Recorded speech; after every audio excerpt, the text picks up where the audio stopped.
Y a esta hora le damos la bienvenida acá en el estudio de los desayunos, 24 horas en Guayaquil, al doctor Carlos Estarellas, internacionalista. Muy buenos días, gracias por acompañarnos, doctor. Muchas gracias a usted por invitarme. Bueno, cuéntenos cómo evalúa usted el segundo día de esa operación que ha emprendido Venezuela, Operación Libertad. ¿Cómo evalúa lo que se vivió el día de ayer, cuando para muchos se vio una presencia mayor en las calles? Mire, muchas personas pierden la esperanza y quizás la pierden porque las vemos desde nuestra perspectiva. Pero en una dictadura, en una tiranía como es la del señor Maduro, donde él tiene todos los poderes, donde él dirige las Fuerzas Armadas, ha sido muy positivo lo que ha logrado el señor Guaidó. El señor Guaidó logró que el señor López salga de la detención y se sume a esta fuerza en contra de la tiranía. Logró que un grupo de militares, aunque no todo lo que se esperaba, pasara a formar parte del grupo de Guaidó. Y más que nada, logró que cada vez se una más una oposición que no tiene solo como dirigente a Guaidó, sino que es una oposición que quiere la libertad otra vez para Venezuela. Ahora, sin embargo, lo que sucedió el día martes con la liberación de Leopoldo López, yo creo que marcó un rumbo que muchos no esperaban ese día, ni el mismo Nicolás Maduro, que se mantuvo en silencio y ausente durante más de 10 horas, pero ahora vemos un panorama distinto. Un Nicolás Maduro que ayer estuvo muy activo con sus discursos en redes sociales, que tuvo algunas apariciones públicas disminuyendo las acciones de Juan Guaidó y más bien con un nuevo discurso, llamando este fin de semana a un gran diálogo, ha dicho él, para elaborar un plan de cambio y rectificar en algunos aspectos de la revolución. ¿Cómo interpretar esas declaraciones de Nicolás Maduro? Mire, es que nadie le cree a Maduro. Con ella no se puede dialogar. Por eso me llama la atención cuando ciertas personas hablan de un diálogo. Ahí se rompió el diálogo. Lo único que puede ocurrir es que Venezuela otra vez sea libre y se acabe la tiranía. Aparentemente Maduro ha salido a hablar y a su vez escrito en el Twitter y en las redes sociales. Pero está totalmente verificado que esa narcodictadura donde están varios militares está quebrada. Que hay militares que han tenido conversaciones con el señor Guaidó y que esto, Liz, es cuestión de tiempo. Pero es cuestión de tiempo y dependerá exclusivamente de que hoy esa fuerza militar que está dividida tome una sola posición para que pueda ejecutarse, más allá de ese tibio apoyo internacional que podría sentirse hoy por hoy. Y digo tibio porque se ha quedado plasmado en las palabras más no en las acciones. Tiene usted toda la razón, el apoyo internacional es tibio. Es decir, el señor Guaidó tiene más de 54 estados que lo reconocen. Y es fácil desde afuera decir lo apoyamos y no actuar más. Es un apoyo tibio, cuando dentro del derecho internacional incluso hay doctrinas como la doctrina de la responsabilidad de proteger, que además en la propia Constitución venezolana se puede activar un artículo para que se dé esa doctrina. La señora Machado lo ha dicho ayer en un mitin frente a una gran cantidad de venezolanos. Entonces, lo que vemos es que a pesar de que el pueblo venezolano sale a las calles, es brutal cómo les lanzan las tanquetas para matarlos porque tienen la fuerza militar.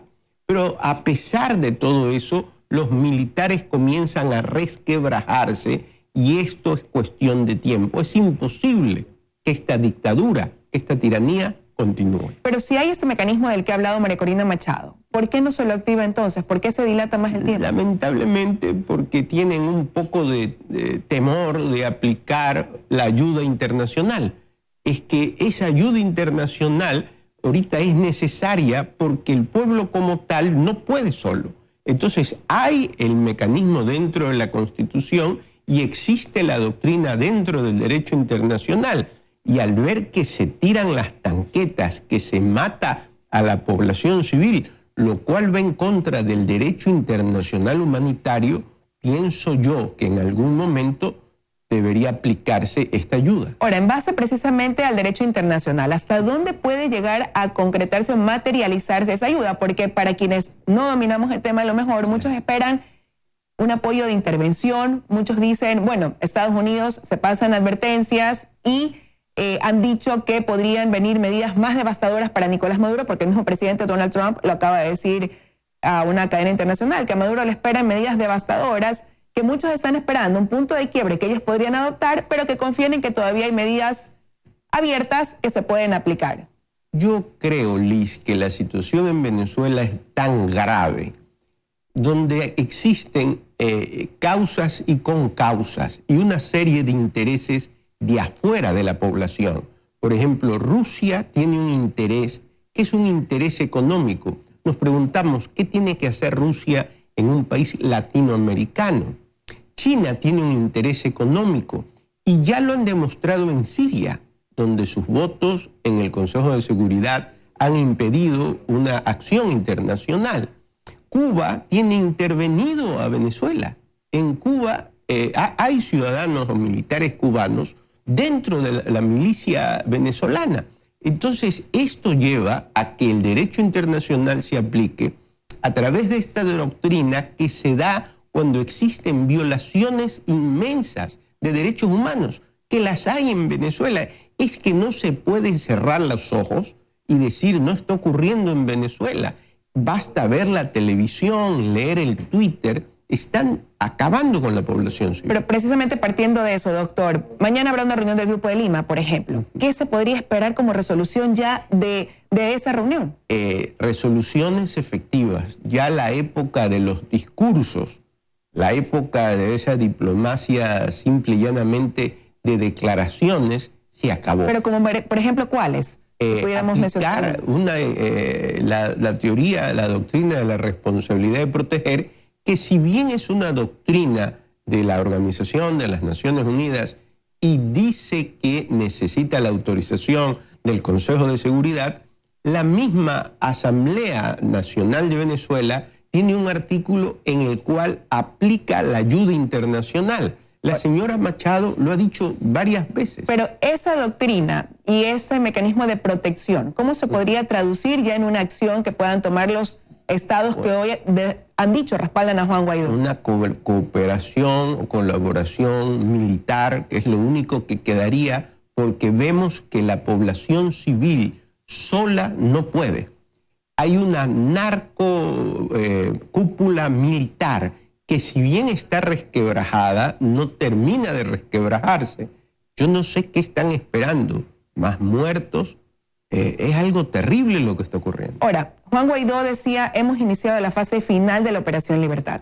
Pero ¿quién garantiza que no pase lo que sucedió tiempo atrás cuando él asumió la presidencia encargada, cuando se dijo o se pensó que iba a haber un rumbo diferente para Venezuela? Y lo cierto es que las cosas se fueron dilatando en el tiempo. Ayer conversábamos con una periodista venezolana y ella decía, en algún momento nos comenzamos a sentir solos porque pasaron los días y ya sentíamos que, si bien había ese apoyo de palabra, el mismo se iba dilatando. Entonces, ¿quién garantiza que ahora sí se pueda concretar ese anhelo que tiene Venezuela y que no vuelva a ser un intento fallido del mismo? Yo estoy totalmente de acuerdo con la periodista venezolana, es decir, los organismos internacionales y los estados no están en este momento.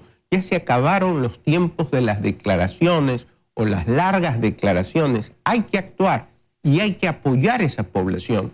No tenemos idea, Liz, porque en el Ecuador no han existido tiranías como las hay, como es la del señor Maduro.